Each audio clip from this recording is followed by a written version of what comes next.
Alors aujourd'hui, on va essayer de voir et de comprendre le fameux régime de Vichy mis en place par le maréchal Pétain entre 1940 et 1944. Alors en guerre contre l'Allemagne depuis 1939, la France est confrontée à une défaite rapide qui va provoquer la chute de la Troisième République et qui va diviser le pays.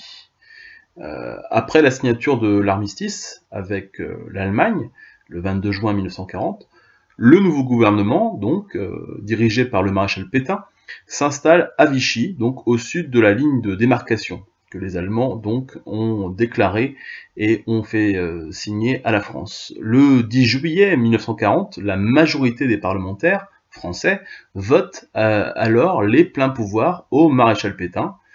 Ainsi, la République est abolie et un nouveau régime va être créé, fondé sur une nouvelle devise, non plus liberté, égalité, fraternité, mais sur la devise travail, famille, patrie.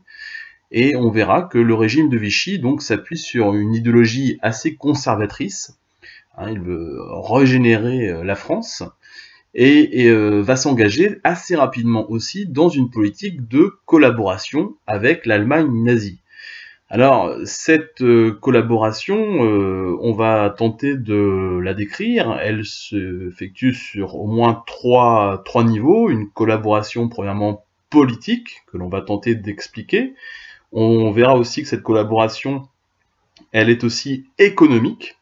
Et enfin, cette collaboration, mise en place par le régime de Vichy avec l'Allemagne nazie, est aussi une collaboration policière et militaire, parce que les deux régimes, à savoir les hommes de Vichy, donc du maréchal Pétain, et les nazis ont des points communs au niveau de leur idéologie, notamment l'idéologie raciste et antisémite.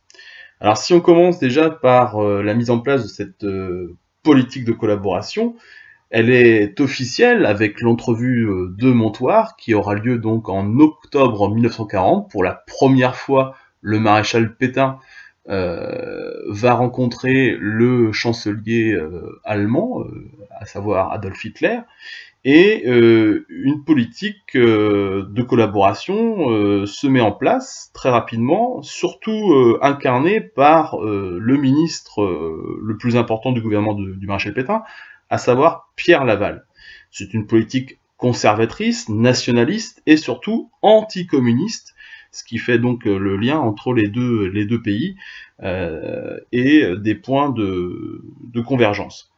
Alors, cette collaboration politique, elle se voit déjà par la mise en place en France d'un statut des Juifs, puisque en octobre 1940, on va en France libre édicter un statut des Juifs, c'est-à-dire que les Juifs français n'auront pas les mêmes droits que les autres Français d'autres religions. Et on voit qu'ici on calque un petit peu ce qui avait été mis en place en Allemagne dès les années 35 et 38, à savoir les fameuses lois de Nuremberg, des lois antisémites, des lois restrictives vis-à-vis de la population juive allemande. On va aussi avoir des rafles, des arrestations massives des populations juives en France, des populations juives étrangères réfugiées en France, et aussi des populations juives ensuite françaises, notamment dès 1942, comme une des plus célèbres, la fameuse rafle du Veldiv, du Vélodrome d'hiver à Paris, où plusieurs milliers de ressortissants français de confession juive vont être arrêtés avant d'être déportés en Allemagne et surtout vers les camps d'extermination en Pologne. Donc ça a eu lieu donc en juillet 1942, cette rafle qui est restée malheureusement une des plus célèbres de l'histoire. Cette collaboration politique aussi, elle se voit aussi par la mise en place d'une propagande très active, comme en Allemagne d'ailleurs, et d'un contrôle des médias. La plupart des journaux vont être contrôlés par le régime de Vichy. C'est déjà le cas d'ailleurs dans la France occupée par les nazis, mais dans la France dite libre, Vichy et donc les hommes du gouvernement de Pétain vont mettre en place des contrôles sur les journaux, sur la radio, sur le cinéma, sur la littérature, évidemment pour contrôler l'information qui circule. Cette collaboration politique, elle est aussi donc anti-communiste, elle est contre le régime de Staline en URSS, et donc aussi contre les forces alliés qui combattent encore contre l'Allemagne nazie, à savoir l'Angleterre, ou bien même les États-Unis. Deuxième point aussi, il faut voir que cette collaboration, elle est d'ordre policière et militaire. On va donc créer une police politique vichysoise, pardon, un petit peu comme la Gestapo chez les nazis.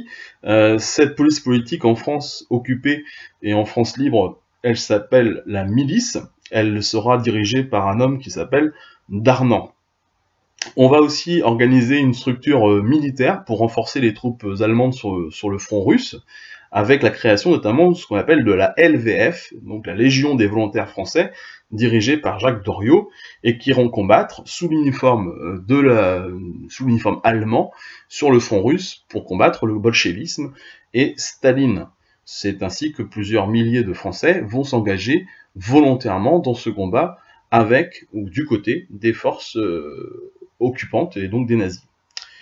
Collaboration politique, collaboration policière et militaire, collaboration aussi économique, puisque les Allemands réclament aussi beaucoup au territoire occupé, c'est-à-dire beaucoup au niveau économique, des biens de consommation que l'Allemagne manque, évidemment, puisque les jeunes Allemands sont partis à la guerre. Il faut bien donc que les usines en Allemagne ou en Europe fonctionnent, et donc on va utiliser notamment les prisonniers de guerre, hein, qui vont être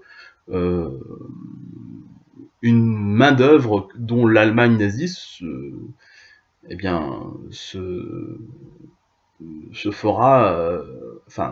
sera aussi très importante pour travailler dans ces usines, notamment en Allemagne.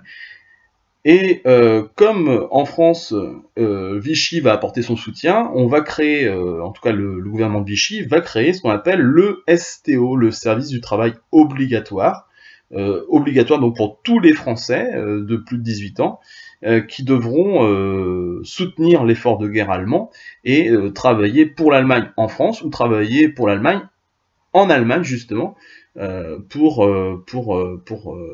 asseoir la domination donc de l'Allemagne.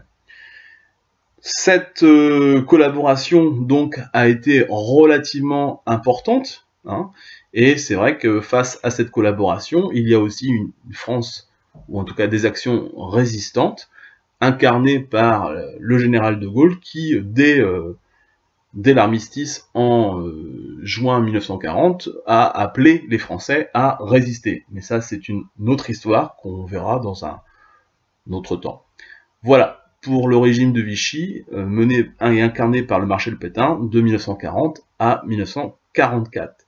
Donc on peut dire que c'est un régime qui est autoritaire, qui n'est pas démocratique, donc c'est un régime qui a collaboré avec l'Allemagne nazie, c'est un régime aussi raciste et antisémite, et c'est un régime surtout aussi conservateur au niveau des idées qu'elle promeut.